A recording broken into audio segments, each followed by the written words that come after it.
Guilty by association. We're going to be in Matthew 5, verses 11 and 12. This one's similar to the last video where we said, blessed are those who are persecuted because of righteousness. He's going to extrapolate on that a little bit. You should read Matthew 5, 6, and 7. We're going to read Matthew 5, verses 11 and 12. Here's what he says.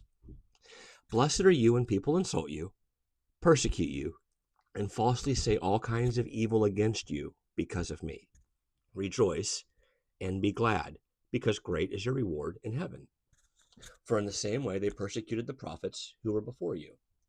See, this is a frustrating verse because for most people, if not everyone, we have an inherent need to be liked.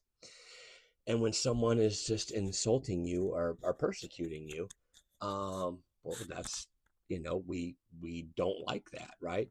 I know it's easy to develop a I don't care attitude, but as we've talked about a long time ago, those of us who are followers of Jesus, we don't get to have that attitude towards people, right? They may not like us as we're trying to love them, but it's our job to reach out, to reach across, and to try to, well, as Paul says, as far as it depends on you, live at peace with all people.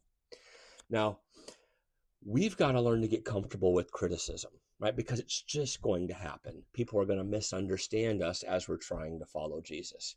And part of this, as we said, goes back to yesterday's lesson where it says, blessed are those who are persecuted because of righteousness, right? Sometimes that, just no good deed goes unpunished.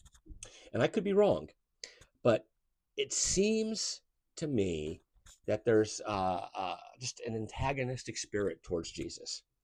Now, I think part of that is a misunderstanding.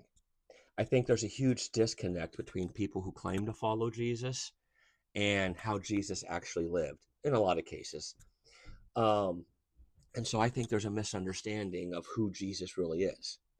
Now, that being said, Jesus was representing himself here and he was persecuted.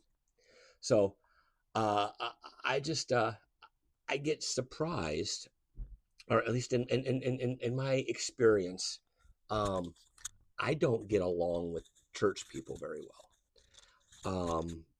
I don't know what it is. I tend to get along with people who are far from God much better than I do church people. But also, it seems that Jesus did as well. And that's a really odd thing to me, right? You see these kind of disconnects, right? You see these these guilts by association. Once you pick a side, it's you get pigeonholed, right? You see this in politics as well.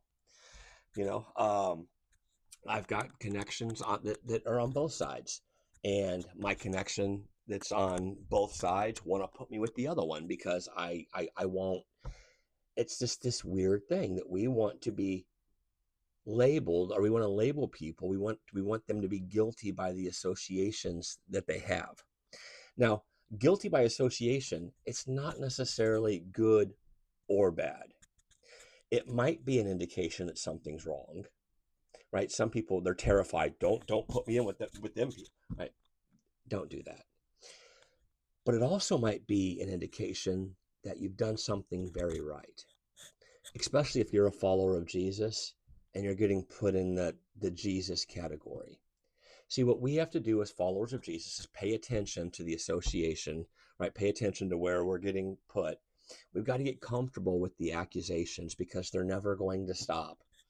And we've got to allow it not to move us in a direction, but to indicate where we are, right? It's like a warning signal. It shows us something. And so just know that if you're going to be guilty by association anyway, figure out where that's getting you put and then pick your association intentionally. Guilty by association. I hope that helps. Have a beautiful day. Bye-bye.